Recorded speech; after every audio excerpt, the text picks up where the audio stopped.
So, as we're sitting next to this new hyena den, Dennis from Lakeville, Michigan, with a name like Lakeville, I assume you're on the Great Lakes, Dennis, and quite a large lake there, much bigger than what we've got in southern Africa. But Dennis is wondering whether this is a new den, or is it one that's been used before. Dennis, I've probably been used before by the hyenas, but we were not aware of this den, and neither were the Djuma guides. So for us it's a new den, but I'm sure the hyenas have used it before.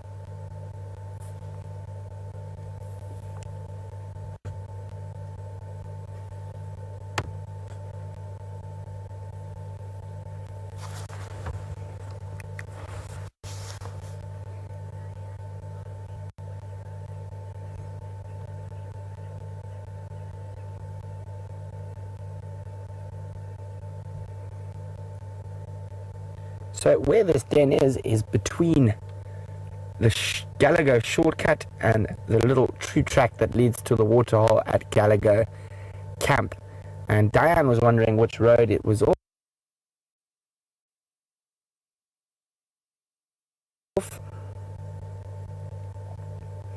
So I'm pretty sure that this den will probably be Gallagher shortcut.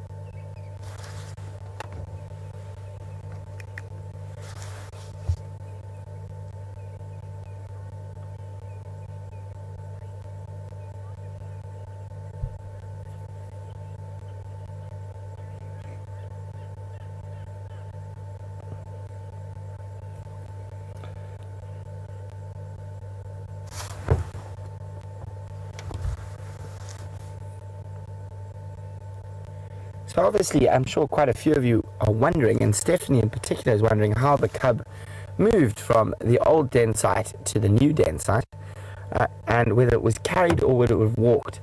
I think at this age it probably would have walked the majority of the way, but if it did get tired, the mother would have carried it. But I'm pretty sure it's not too far. I think it would have walked. If it was younger and smaller and less coordinated, then it probably would have been carried. But I think this particular individual would definitely have walked the long way.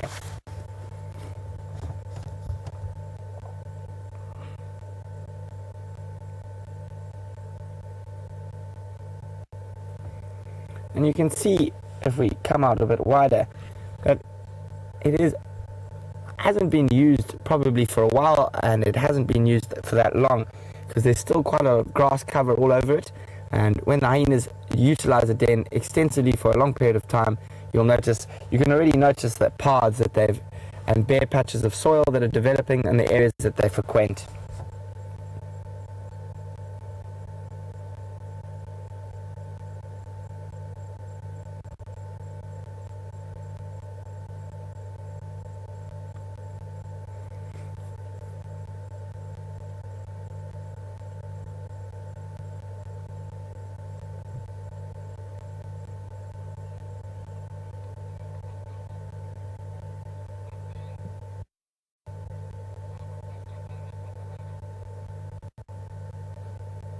Isn't that sweet?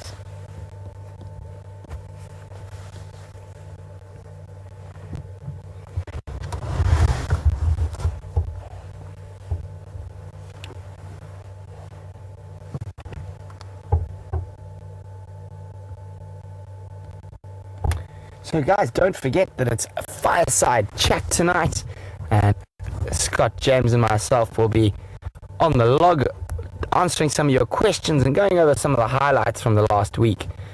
And we're going to be discussing the Nkahumas and the Birminghams and the different pride dynamics that are happening at the moment, as well as what's happening with Shadow and Sindile and the fact that she's mating again with Tingana.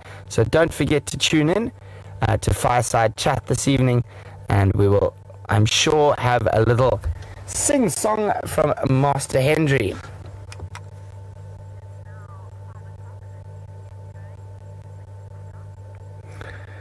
So Brian and I are going to go set up that said fireside chat. So really exciting to know where the new hyena den is. And we are going to leave the hyenas in their new home, relaxing, and in this last little bit of the day. So we're going to cross you back across to Scott, who's with the Nkahumas, who will be chatting about just now on Fireside Chat. So we'll see you a little bit later.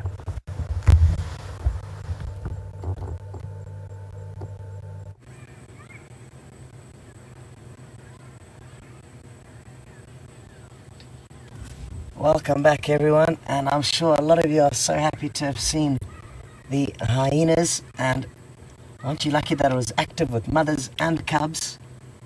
I'm looking forward to seeing what their new home is like. Nothing has changed here, other than the fact that there are a few other vehicles that would like to come here, and because we have already spent quite a lot of time here, it's almost our turn to move on. So I just thought I'd bring you across to have another quick look at the Nkuhuma Pride, all 7 of them reunited, which is great because, like I said earlier, they weren't together last night when we left them, and it would have been interesting to know how their night turned out. I think they may have caught something small. Andrew agrees with me, maybe an impala just to keep them going. But they certainly did move quite a distance, probably about 2.5 to 3 miles from where we left them on Djuma last night. Anyway, we will probably be sending you back to Brent with the hyena den, and we're going to continue back towards Djuma, having made space for another vehicle here, and hopefully we'll find Sindile on the way back. Oh, apologies, you'll be stuck with me. Brent is going to the fireside chat. So, we just need to find a little way out of it. Shouldn't be too much trouble. There's one other vehicle here at the moment, but 2 are making their way.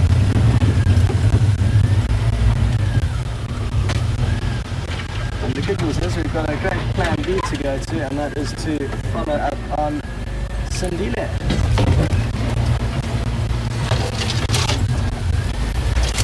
Still completely overcast today. Although there are a few very light blue patches above the clouds, so maybe it's just a thin layer, but it has been overcast since this morning.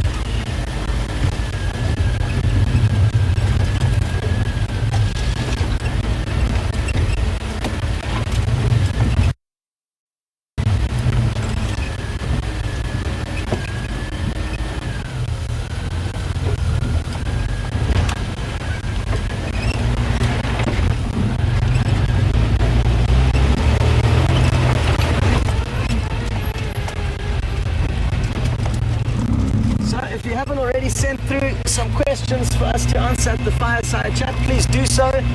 And like I said earlier, they can be questions not necessarily relating to what we're seeing or what's topical at the moment, but it could be anything about our histories or our futures, or anything you may want to know about us that you haven't got to find out yet on Drive.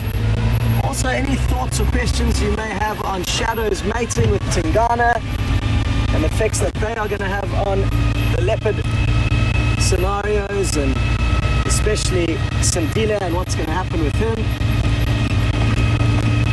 And any thoughts or speculations on what's going to happen with the lions. So we can expect a lot of change going forward amongst the big cats here.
We are going to find Sindile. We did have him earlier on. We started the drive with him, which was a real bonus. Andrew and I actually just popped across to check his last position from this morning en route. Actually, we diverted our route slightly on the way to try and find these Nkuhuma Pride. They actually weren't found this morning, as far as I'm aware.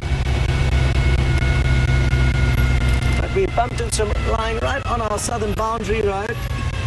And it didn't take Brent long to then find some elephants, and it sounded like there were some beautiful big cows and tiny little babies in amongst that herd. And then obviously the great news of the relocation of the hyena den. And well done to Steph for pulling that off.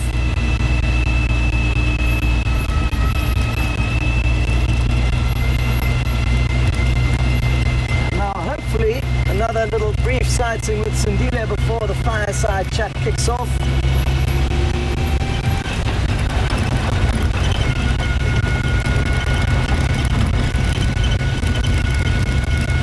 Steph and I tracked the lines to about where we are here between the drives, but they were moving through this block on our left.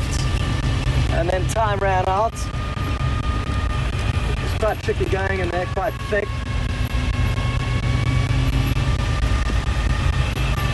But it really is so much fun getting off the vehicle on foot, trying to track down these animals. I guess it's because it is so challenging, and most of the times you go tracking, you don't come up with anything. But the time you do, and finding an animal on foot, especially like a pride of lion or a leopard, is a real rush. And it's something that I certainly don't ever think I could get bored of doing.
On the topic of the great news about the hyena den, Michigan and Dallas would like to know, how long will it take hyenas to make a den from start to completion? And thanks very much for letting me know a little bit about what to expect. I'm told that there's a fallen down tree with quite a lot of roots. It sounds quite nice. And it really does depend on the den site that the hyenas will be using. They don't actually build it, all they do is excavate, and they're really not digging from start to finish with the burrows into the termite mounds. It's often other animals that are better diggers, like porcupine or aardvark, that are the initial diggers of these holes and burrows, and the hyena then come in and neaten them out, dig a bit of the sand out the bottom. And it probably doesn't take them very long. What would probably take them longer than clearing out or preparing a den rather than making one is actually finding a suitable den, I guess. So I don't think it'll take long at all, probably a couple of hours of housekeeping, you could say, and then they just move into what you could say is an abandoned house. You won't ever see a hyena digging networks of burrows into a termite mound from scratch. They would be left with bloodied stumps for paws. It would be too hard a going for them. And like I say, animals with the correct equipment to dig, like porcupine and aardvark with really long claws, will be the ones who initially create those homes.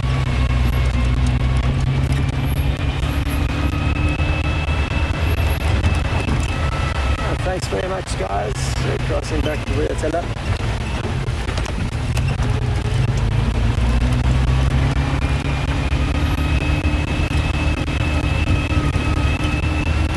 I was just saying thanks to the Arethusa guides for having us to stay on their property, and we are now leaving Zebra Drive onto Triple M, the boundary of Arethusa and Djuma.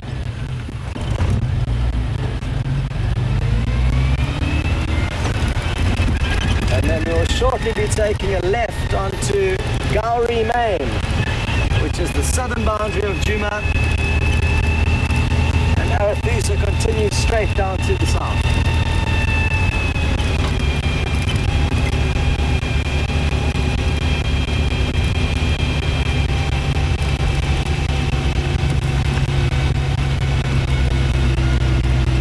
Oh, I'm very sorry to hear that Lisa's just logged on and she didn't get to see the Nkahuma Pride all reunited. And yes, Lisa, all 7 of them are back together. It must have happened sometime last night. But you didn't miss out on too much action. They were all fast asleep, but very happy to see them reunited. And now we are actually going back to look for Sindile, Lisa. We had him earlier on the drive right at the beginning, and hope he hasn't gone too far from where we left him. We had an incredible sighting of him chasing a squirrel up into a tree, and then showing us probably not the most well executed of tree climbing, but he did have a tricky tree that he was trying to clamber up. The squirrel was never at any stage in danger, and was just chirping loudly at Sindile from above.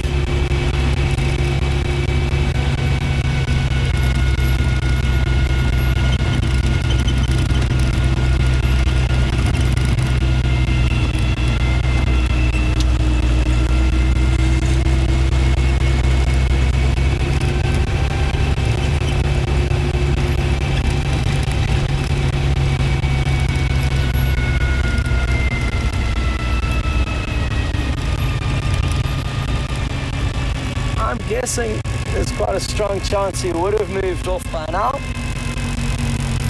but only time will tell. So we'll go back to the last spot, just about here, and then start snooping about.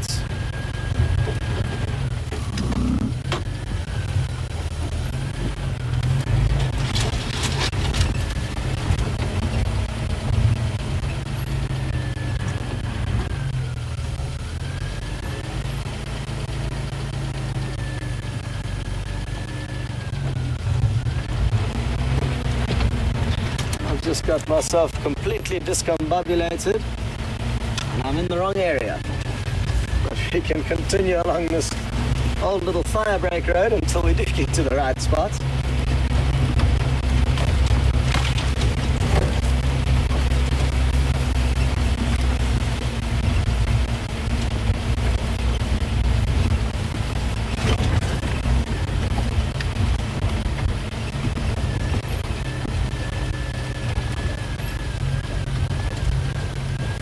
We don't very often hear from our Brazilian viewers, so very happy to hear that Rosemary sent through a question.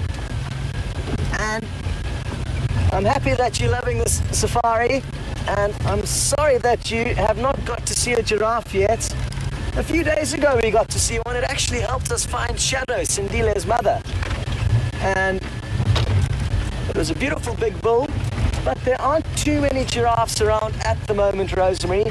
Their numbers fluctuate quite greatly, and I'm sure within the coming few days or the next week we will definitely have some giraffe sightings. You just need to make sure that you are tuned in and are ready to enjoy. But zebra and giraffe are 2 animals that are quite hard to come by at certain times of the year in the Sabi Sands, and you'll often find the field guides searching frantically on their guests' final morning in the hope of finding zebra or giraffe. They would have seen just about everything beforehand, the big 5 and lots more, but giraffe and zebra can be tricky. Okay, well, good news.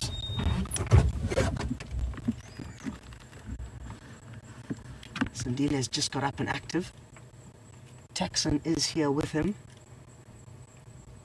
So our timing could not have been any better. He had not moved an inch from where we left him. So well done to all of you, because you guys decided to head off to the Nkahuma Pride, and it was a very good call.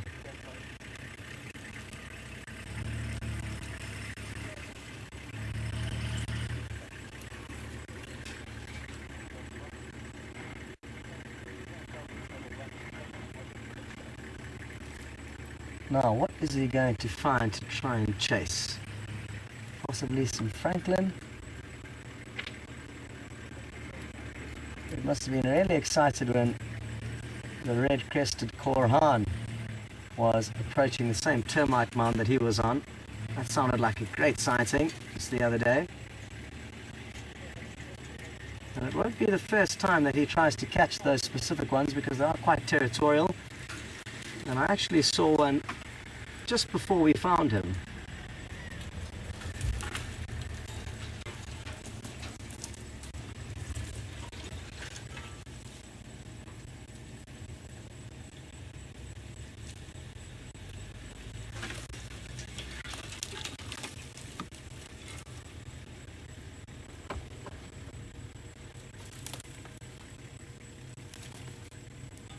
Beautiful, onto the termite mound. Let's try and get a little bit closer. It'll be a great opportunity for you, some of you to get some screenshots. And I always urge the viewers to take screenshots. It's a great way for you to document the different sightings that you have. And you really do get some incredible opportunities to get some print-worthy pictures.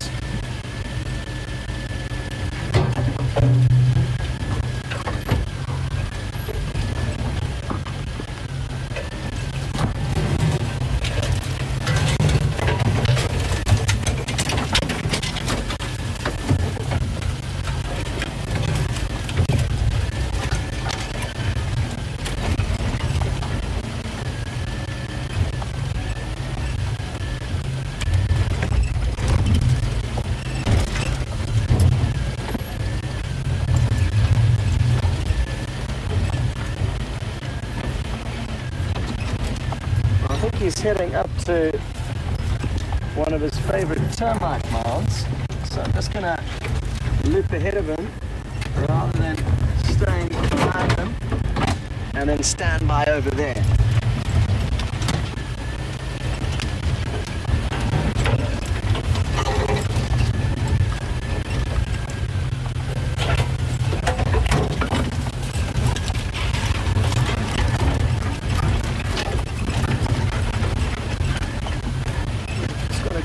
Through from Mauricia and Louise, both interested to know the same thing, and that is, what area is Sindile currently in? We are in an area where he has been spending a lot of time over the last few... Watch your heads, everyone! Has been spending some time over the last few months. Well done, Andrew.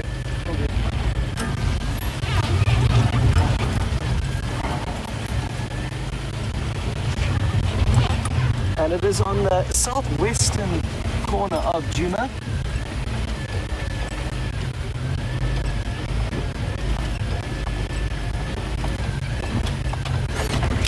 Just on the boundary with Arathusa.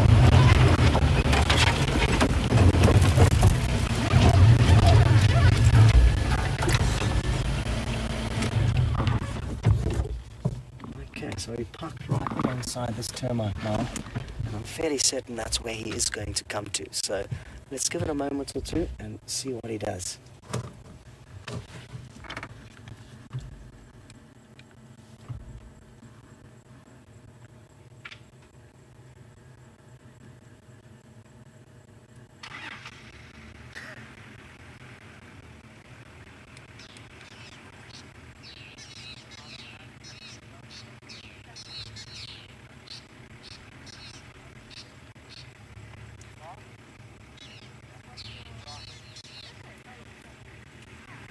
So he has stopped at the base of a marula tree, and maybe he's going to prove me wrong to get me back for showing all of you his attempt at catching that squirrel earlier.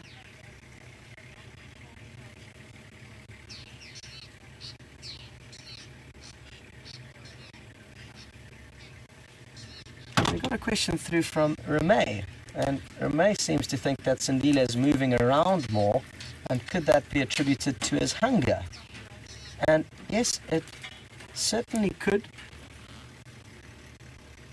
but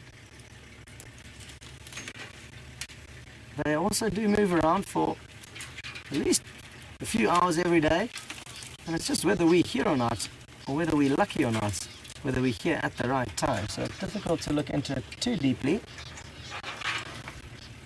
unless you have to spend every single hour of the day with these animals. There are these little windows where we can't actually be sure that his behavior now is any different to another day.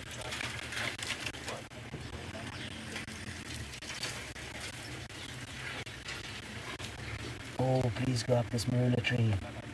Please. It's just ahead of him. It's a fallen down one. And it's very, very nice, inviting platform for him to run up and get a little vantage point from. There goes. No? Oh, yes. Wonderful.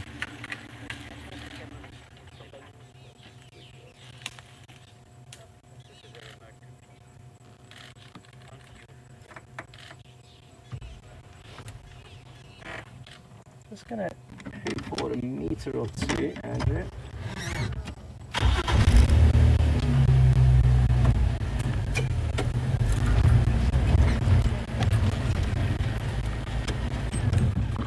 There we go, that should be better.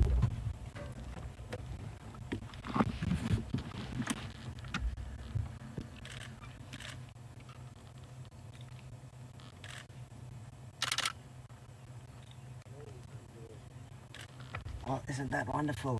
What a great view we've all got now.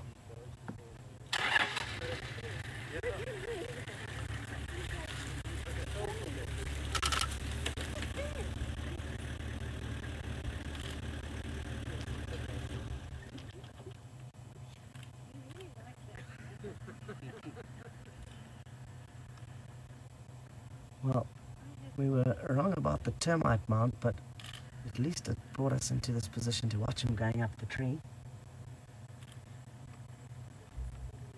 And it looks like he almost knows that spot and how to get comfortable there. It didn't take him long at all.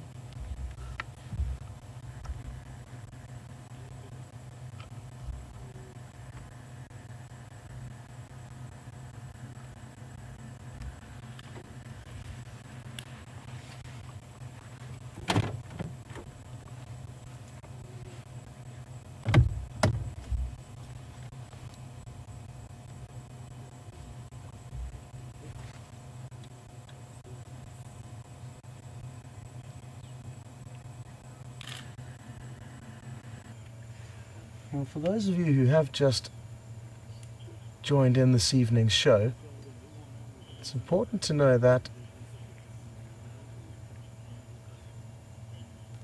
it was 3 nights ago that Sindile's mother left him, so it's been 2 full days of him being alone. This will be the 3rd day of him being alone. And he's been hanging around the same area waiting for his mother to come back and collect him, but she's busy mating with Tingana and could be gone for another day or so. And a lot of you are concerned about his well-being, and we've discussed that food should not be a problem. He'll be able to either catch a few small meals of his own or just survive a few more days. They can go 5 or 6 days without feeding. But Charlie's wondering, what about water? Where will he get his next drink? Will he go off to the nearest water hole? And even though I think he does know his way around and could get there, I think he's not going to stray that far. The closest water from here is probably the treehouse water hole. Oh, look at this.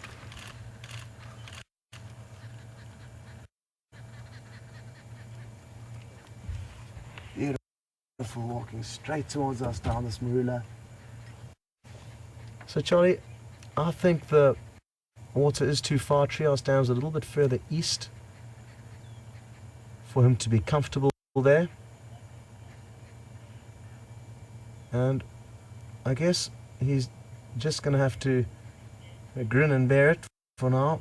And they are tough, these animals. And if his mother did leave him for 3 to 5 days without being confident of his ability to survive, well then there wouldn't be any leopards around now, so they know what they're doing, and there is no need for him to actually drink for also the same time that he does not require to feed. You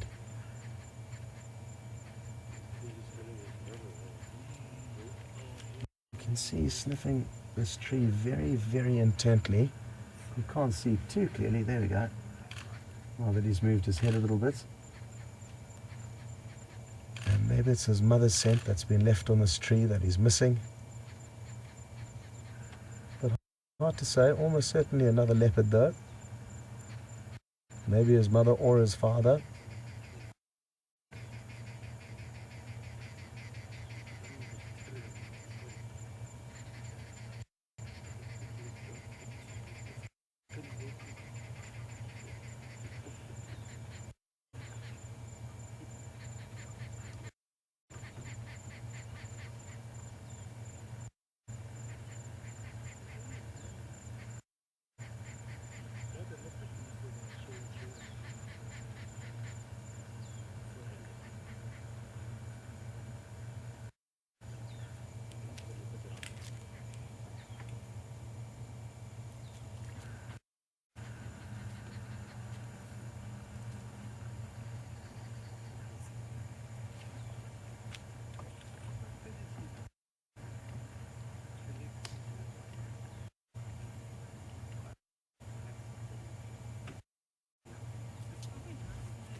And just like the 5 members of the Nkuhuma Pride yesterday morning, Sindile is now taking to grass.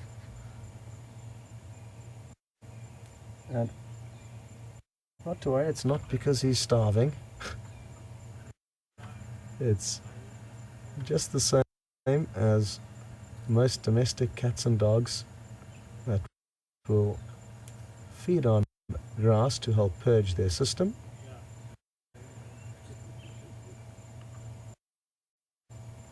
And it's certainly not desperation that we can see here.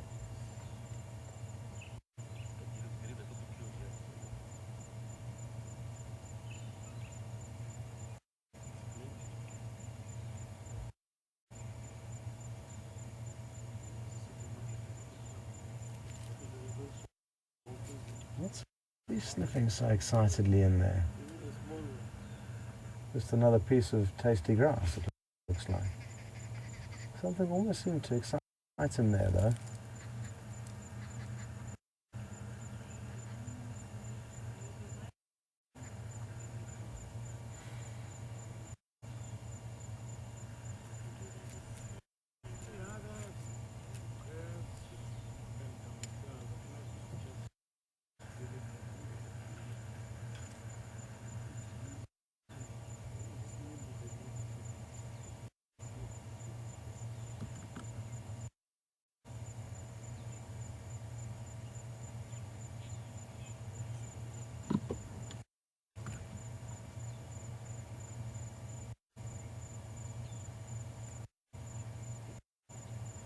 Well, sadly, there's not too much in the immediate surroundings in terms of prey that we can see. No francolins moving about. A steenbok would be just the perfect size prey for him to try and tackle down. It would be a monumental step if we did get to see him catch an antelope for himself, because that would confirm that he can in fact look after himself almost from now.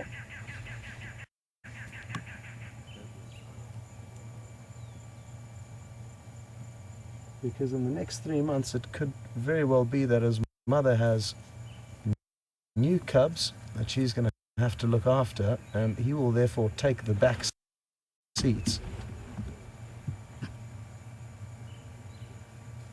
I'm told James enlightened some of you of a previous scenario that I've experienced with a female leopard that did give birth to 2 young cubs. She did have an old male, considerably older actually than Sindile. He was 2 years old when she gave birth to a male and a female cub, and she tolerated that 2-year-old male at kills, and he would just follow along and stay with the cubs when she went off hunting. And then as soon as she came back to call the cubs, he would then join in and get taken to the kill and get an easy meal. So I'm guessing that is what will happen with Sindile. He's not going to be kicked out onto the streets by his mother necessarily, and even if he is at 15 months of age, I think he'll still be able to make it.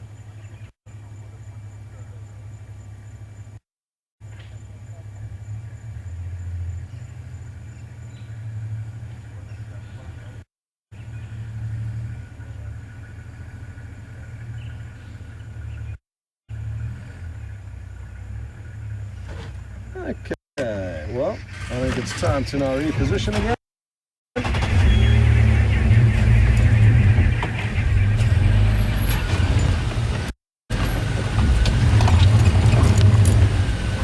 And I'm just going to get you into position for one last brief glimpse of Sindile so you can all say goodbye. And then we're going to send you across to the fireside chats. Where did he go, Andrew? I was busy watching the monitor. I actually have no idea. There he is, fit. Okay. Super camouflage. Yeah, his camouflage really is incredible, even though I knew which general direction he was going in. Because I had my head down looking at this monitor, I wasn't sure exactly where. Just going to speed it up. Oh no, he beat me to it. But I'm still going to speed you around. He ran up this termite mound.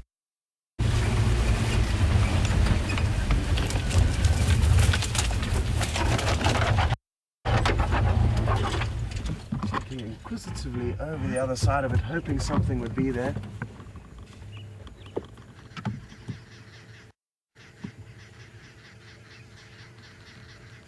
But nothing.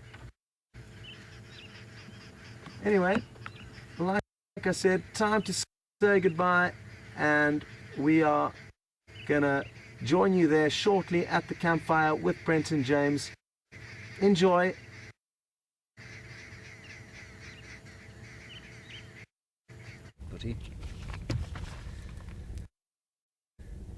Hello and welcome to this, the 8,568th edition of the Fireside Chat, live from Djuma in the magnificent Greater Limpopo Transfrontier Park. I said that all in one breath. I hope you are all very well and you're most welcome. This is my great friend and colleague Brent Leo Smith, as you know, and I am James, in case you've been hiding under a rock. And we are going to be discussing a number of different things that went on here this week in this magnificent little piece of wilderness that we are privileged to call home. The first, of course, is the magnificent Nkahuma Pride, -1 lioness, of course, because she was unfortunately went to kitty heaven a little while back there on Torchwood. So it is at the moment 4 adult lionesses, 2 sub-adults, and 1 fairly large now adult male or sub-adult male lion. So we're going to chat about them. Then we're going to talk about Shadow, the 9-year-old female leopard, a magnificent leopard that she is, and her son Sindile, who is now 1 year old, and his father, and her sort of husband. Quite. And they are basically, well, we're going to get into that. There's some shenanigans going on here. And then after that, we'll just have a general chat. And if you have any questions at all, please send them through now. #Safari Live and questions at WildEarth.tv. Now, as we wait for Scott to arrive, we're going to probably wait for him to come before we chat about the Nkahuma Pride. Donna from South Carolina, where I have been myself at one stage, wants to know about the bike race that Brent and I were privileged enough to film when we were away on our probably 10 days leave. 10 days, that yeah. we were on. It was a magnificent time, Donna, in the northern section of South Africa into Botswana and southern Zimbabwe in a trans-frontier conservation area. And what that means is that the governments of all three countries have come together, agreed to sort of ignore the borders, if you like, and allow free roaming wildlife to move in a greater conservation area. So that's where we were. Brent, what are your general impressions? Well, it is definitely one of the most beautiful areas I've had the privilege to spend some time in. And even though we were in quite a rush following the cyclists and getting up well before dawn, even earlier than we get up here, to get ahead of the cyclists and set up the shots. I mean, some of the scenery there is magnificent. Those sandstone ridges, unbelievable. Bushman paintings, caves, as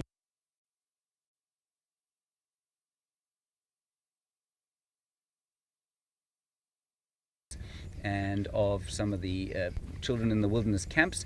And when the video is done, I'll tell you about it. It's probably going to take me 2 or 3 weeks to labor through some of the footage that I managed to shoot. Brent's is much more easy to get through. Mine, of course, is various stages of blurred and offensive, but I will get through it eventually and edit the video together, and then we will post it online, and you may watch it should the need arise, should you find yourself especially bored one day, for example. And some of you guys who follow my Twitter and Instagram accounts will have noticed that a couple of months just before James started, I did put some pictures and little videos and photographs of James and myself filming those eco clubs in the Mukuleki concession in South Africa. Yes, and you had a question from John in California about your mentioned favorite today, activity. yes, definitely one of my most favorite activities in the world is fly fishing. And I mentioned on the sunset safari this evening, that when asked if I had ever lived in Namibia or had been to Namibia, I mentioned I had, and I lived in Namibia for a couple of months, and I worked as a fly fishing guide. And John from California was wondering what I fished for, and I was fishing for tigerfish and nemwe. Tigerfish is obviously a great predatory fish that is a very sought after angling species, and we did only practice catch and release. Not the best eating fish, I'm afraid, very bony, but really, really powerful sort of apex predator of the fish world. On a lot of the rivers in Africa, and we are very, very difficult to land on fly. And the other fish species we fished for was a nemwe, which has also got another name, a robbie, I think they call it in Zimbabwe. But it's basically, for you guys who know bass fishing and stuff like that, it's a Saranchromis bream species, so it's a large mouth bream species, and has similar feeding habits to bass, is closest, but incredibly beautiful, emerald green with a bright golden breast, but also fantastic fish to fish for. But I spent many, many happy hours on all the rivers in the Caprivi Strip in Namibia, fishing for various different things. What is the largest tiger fish you've ever caught, Brent? My largest tiger fish was 13.25 kilograms on fly, and that was caught in a secret part of Tanzania, and a river in a huge concession that's very, very seldom fished. That's about the same size as me. Yes. And thank you for your comment, Valerie, about Brent's hair, which you say is looking unusually tame at the moment. Yes, well, I can fix that for you, Valerie. Brent does have buff it up. He does have salon quality hair. He's a bit like Ron Burgundy in that way. He's very lucky. I, of course, don't have any hair anymore, and that's why you never see me without a hat on. Now, Scott is taking his sweet time to get here, so we're going to go onto the Nkuhuma Pride, and we've got a nice clip for you of bits. Do we have a clip of the Nkuhuma Pride? Yes, we do. We do have a clip of the Nkuhuma Pride. We're going to show you a clip of the Nkuhuma Pride, and I just suddenly had a mind blank there, and we're going to show them to you when they were separated, and that clip is going to play now.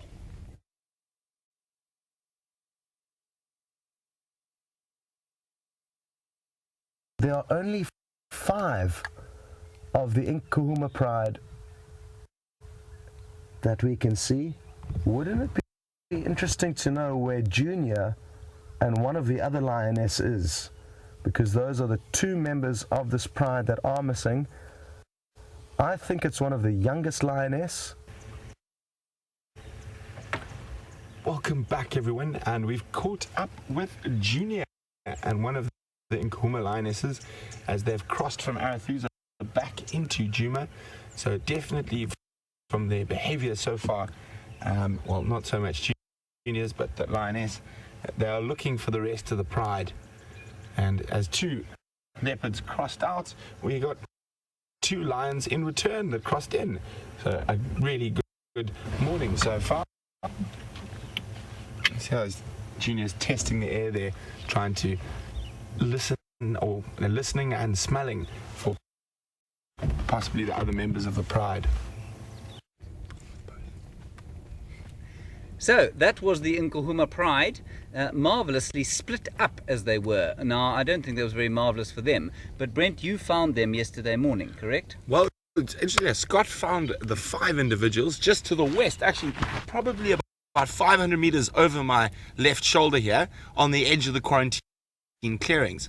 And I was off chasing mating leopards, and they unfortunately passed off to the south of us. And I got a report from one of the guides from Arathusa who said there were 2 Nkahuma lions on our touch rugby field. So I definitely decided I needed to investigate, not only for the lions but for our safety while playing touch rugby. Quite. And we rushed off there. And we happened to just get there as they were crossing out of Arathusa back onto Juma. And we followed them, and you could just see the way they were looking. It was Junior and another adult lioness, and they were looking around and listening and smelling. So definitely trying to reconnect with the rest of the pride. And they weren't calling, which is quite interesting. And we all we've discussed this a little bit, and we have quite a plausible theory about why they're not vocalizing at all at the moment, and that's probably to try avoid the Birmingham boys. But I'll let James chat a little bit more about that. I mean, before they were found here, if I'm not mistaken, they were all on Nkoro, which is just south and east of where we are now. And I think they were on a kill, and they were chased off by the Birmingham boys, and they split up. And I suspect they split up, and I might be wrong here, but I think that they split up because Junior is probably feeling a lot more pressure than the lionesses. So he and possibly one of the young lionesses, not the sub-adults though. No, it was an adult. You said one of the younger adults headed off, and they went much further away than the rest of the 4 or the other 5 went. So we think it's probably got a lot to do with the pressure that the Birmingham boys are exerting. And as we've said, the Birmingham boys are in a state of flux. They are busy taking over bits and pieces of this place, and their blood is up. Testosterone is coursing through their blood all the time, and so they're not nice to be around. Even if you happen to be a female lioness, it is a bit of an issue. And then this afternoon, obviously, magnificently, the man who is appearing on screen as we speak found them reunited. Yes, Scotty. Good evening. Hello, Brent. Welcome to the Hello, James. Thank you very much. Very nice, very nice. And so Scott and Stefan did a lot of tracking while we weren't on drive this morning, in between drives. And Scotty, you eventually found the Nkahuma pride reunited? Yes, sadly not personally found them, but they had been found. But I think our report to the Arathusa guides from in between drives, I sent them a message that their tracks were heading towards the dam, and that may have, I like to think, led them to their position faster. But I don't think they had been located in the morning. And very happy to see all 7 of them having reunited. It would have been interesting to know when exactly last night they did manage to reunite, but it probably wasn't too long after they took off after those buffalo. So just after we went off air yesterday, we heard buffalo stampeding very close to where I left the Nkahumas, and then they turned around and then followed the direction from what we can see from the tracks and what we heard from the other guides who are still out towards where Junior and the other lioness were. So that's the lions, everybody. State of flux. We don't really know how it's going to play out. The Matimbas were seen south of here today, and what they're doing there, I think they're probably asking for a lot of trouble, to be honest. So we're going to move on from the lions and move on to some smaller spotted cats. And the clip we're going to show you now is of a giraffe, which isn't a cat at all, and just below the giraffe you will notice the magnificent shadow, and that clip is going to play for you now. What have you seen there? This body language is looking a little bit better. I'm just going to continue driving while I continue to... Oh yes, it's a leopard. Look at this. Incredible.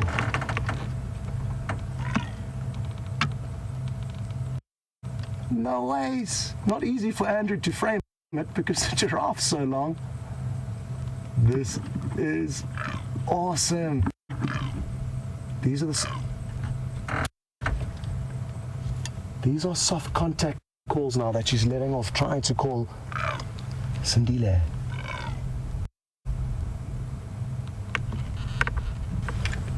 She's getting frustrated that she can't find him, but I'm sure it won't be long until he does come.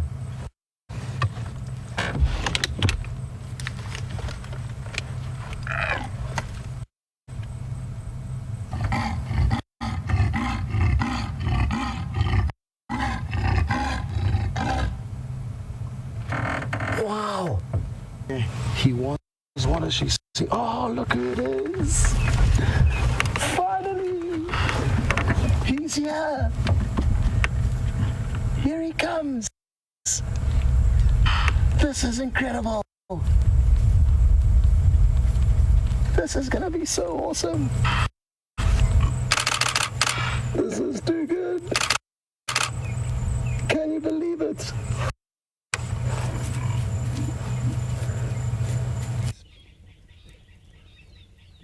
Well, wasn't that an incredible afternoon spent with leopards? We got really lucky thanks to that giraffe, and it was quite funny actually because I was driving around hoping to find Sindile, and Nikki got a hold of me on the radio from Final Control saying she needed some content, and at that moment the giraffe appeared. And we thought, well, this is perfect. We don't get to see giraffe very often, especially now they haven't been as numerous as they can be. And we enjoyed a sighting of this big bull giraffe, and we were discussing the likelihood of giraffe actually helping to find animals like leopard and cheetah as well as lion by staring intently in one direction, because he was doing that, but he was just chewing on the cud and he wasn't really looking at anything until about a few minutes or so after we had discussed the likelihood of giraffe finding leopard or cheetah and actually being very relaxed with those two compared to lion. The giraffe took a few steps forward, very intent on something, and then shadow popped up, and it was incredible how close the giraffe was to Sindile. I'm sure a lot of you, to Shadow, and I'm sure a lot of you were quite surprised that even when she was letting out a loud rasping call looking for Sindile, the giraffe didn't even flinch. It was actually scratching its bottom the whole time that the leopard was on the termite mound. Now, some interesting behavior within that sighting that we've discussed is that she initially started contact calling, which you would have seen the initial soft wow, wow kind of calls, and then after she had tried that for about 10 or 15 minutes and realized that Sindile was not in the immediate area, she started rasping, which is the much louder soaring noise like that you heard. Come on, you do a bit better than that. No, but I didn't want to. This is Brent's favorite trick, so I didn't want to outshine him here. But actually, Brent, you've also seen her rasping form. It's not something that happens often. It's mainly usually the contact call, but you have seen that happening before. Yeah, a very similar situation. At that sort of Gari signboard spot where we find them quite often, he was left there, and we went back looking, and she popped up and was calling and calling away. Very deep. Yes. Very deep. And do you think that is pretty normal, or do you think it had something to do with her estrus cycle coming on? Well, the fact that it happened with Brent previously makes me lean to think it was just that he wasn't in that immediate area where she knew she left him. He's being and a their naughty behavior boy. together? when they were together? Was that pretty normal? That wasn't normal. Yeah. That changed. She got quite aggressive towards him towards the end of the time they spent together. And interestingly enough, it wasn't after they had spent very long together. After about 15 minutes, they hadn't even moved very far, considering that they were together that morning, only 12 hours earlier. She got quite aggravated with him, like a mother would get with an 18-month to 2-year-old cub that she's trying to get rid of. So possibly the fact that she is coming into season certainly does lead towards that. We got an interesting question from Dennis in Lakeville. And Dennis, interesting one, and it is certainly around about the sort of subjects that we've been talking about while we've been looking at Sindile. And you'd like to know, obviously Sindile is now on his own again. You've just seen him on his own. Yep. I've spent probably 6 hours with him in the last 2 days. And you'd like to know, when she eventually comes back to him, hopefully she will she notice his condition and adjust her behavior accordingly and maybe feed him a bit more than she would normally? Dennis, I don't know what you guys think. I don't think that there's necessarily a cognizant noticing of his condition, and whether or not she'll feed him more or less because he's looking a bit skinny, I don't know. But as I've said a few times on Drive, he's not thin. No. I think he's killing quite a lot on his own. Yeah. And I think after all the mating, Shadow's probably going to be the skinny one. Yeah, absolutely. It's not easy being a mating leopard, I'll tell you. Yeah, we nearly got to see him make another kill this afternoon. It would have been the first confirmed squirrel kill. It was absolutely awesome. We let him walk quite far down the road, and you could see he was using the fact that the road was slightly lower lying than the terrain up to the right, and eventually pounced off after something, and we sped up, and next thing he was up a tree after the squirrel, not very successfully though. He didn't get anywhere near it, but it made for some great viewing. And I think a lot of the time, even with older predators, not just the cubs, hunts are unsuccessful. So we can't just assume that he's not a good hunter, because how often do we watch all of the adults, both lions and leopards, hunting unsuccessfully? Yeah. Right. Well, that please send them through now. Hashtag Safari Live. And question hard at work trying to make him a sibling or two in the next few months. We might be lucky, and Sindile might have a small brother and sister to play with, or eat. Yes, isn't I've mentioned that. And so we're going to show you a clip of Tingana and Shadow in the throes of passion, and the clip is going to play now.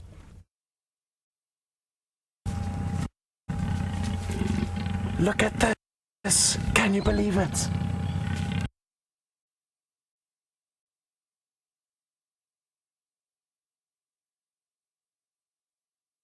When I've seen female leopards be independent at a year, just over a year, but never a male. Male sort of 18 months. And it could maybe she's got a hormonal imbalance or something that we don't know about.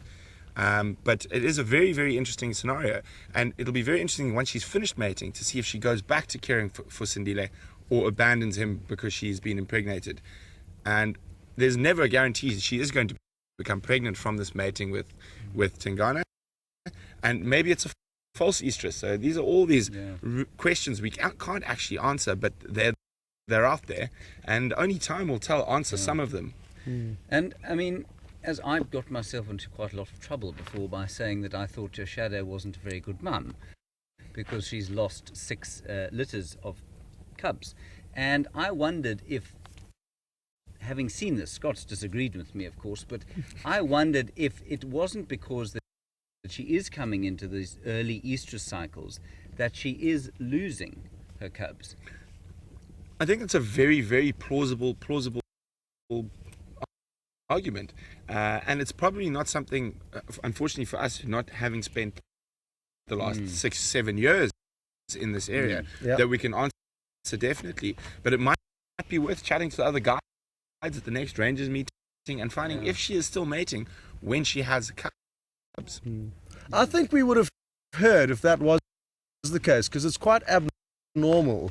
I think it's not something that I've ever heard of, and it's most typically for me hyena, lion, or most often male leopard that kill cubs. And she could have been in a buffer zone where there were several males, possibly even a few stray young males who won't even be trying to acquire a territory but will still kill a cub that's not theirs. Kind of like Kunuma in quarantine, you know, it'll still be a couple of years before they're dominant, but there's nothing stopping them from trying to kill cubs that they did not father, even from before they are dominant themselves. So it is something worth definitely chatting to the other guides about. And we've got a bit of a different question that's just come through now, off the topic, but that's great, and that's what's wonderful about being around the fire. You can fire some slightly different questions at us. And this one's from Reese. Good evening, and good to have you with us. Reese is asking, did we all know one another before we started working here at WildEarth? And yes, we did. We did. But unusually. Yes. I knew Scott. I was his rugby coach at one stage. When he was, you were 14, I suppose. I must be 13 or 14, 13. yeah. I was his rugby coach. I was a strapping young man of 22 years old at that stage. Brent was actually at the same school, and I coached Brent's brother in the same team. But I didn't know Brent then. And then I met Brent later at Londolozi, just down the road here. So we did kind of know each other around and about the place. Yeah. And then you guys had worked a little bit. Did you work together? We knew each other from school. Yes, so Brent was a few years older than me, as you can tell. And we still knew one another at school because we both had a very keen interest in the bush, and our school actually had an incredible wilderness area on it, so we used to go exploring there together. And then we worked at lodges right next door to one another in the Sabi Sands. Brent actually helped me get the job at the lodge where I started, so thanks for that, Brent.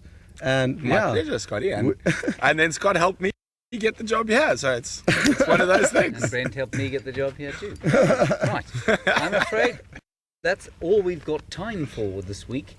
I'm going to play you a little song. It's called The Crossing, and it's the chorus is in Zulu, and it goes Osiyeza, Osiyeza, sizofika we baba noma, lapho sizobeka phansi konke ukuhlupeka, siyowela lapha esheya kulezi ntaba zemnyama. Isn't that a nice? It is very, kulezi ntaba zemnyama. And what it's about basically is the crossing that the Zulu people believe you make when you die to the land of your ancestors. So it's a very beautiful song. It's not the most cheerful song in the world, but I just thought it was so lovely. And it's a lovely kind of Zulu song to sing, and very African song. So that's it. And that's it from us this week. And we will see you tomorrow on the Dawn Safari, wherever you happen to find yourself in the world, perhaps at work, sneaking away a peek at us. Keep at it. It's a good way to do it. See you later.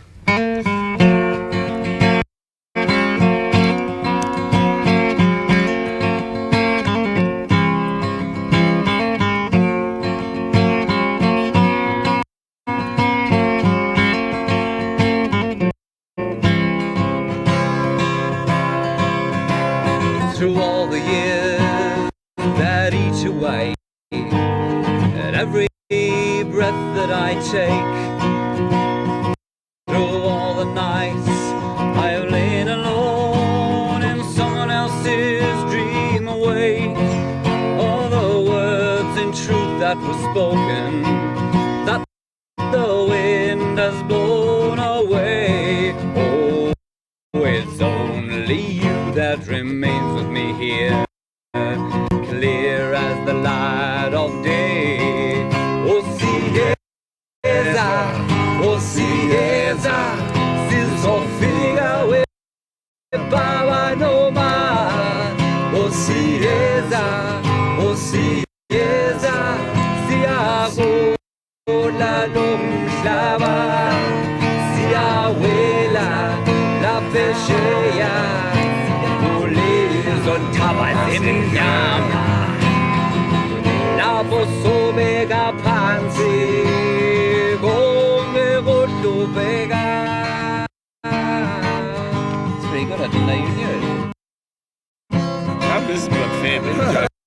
I think we'll have a bit of a louder chorus. Here we go. A punch-drunk man in a downtown bar takes a beating without making a sound.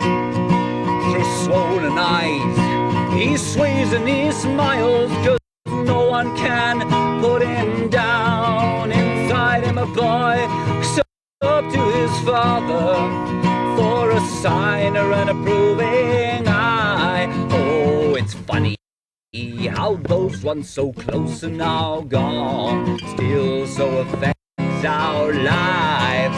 Osieza, se só fica baba no mar. Osieza, se agora lonjava, se abuela la pecheia. Und Tabazinama La voz omega panzi Go Begosho Bega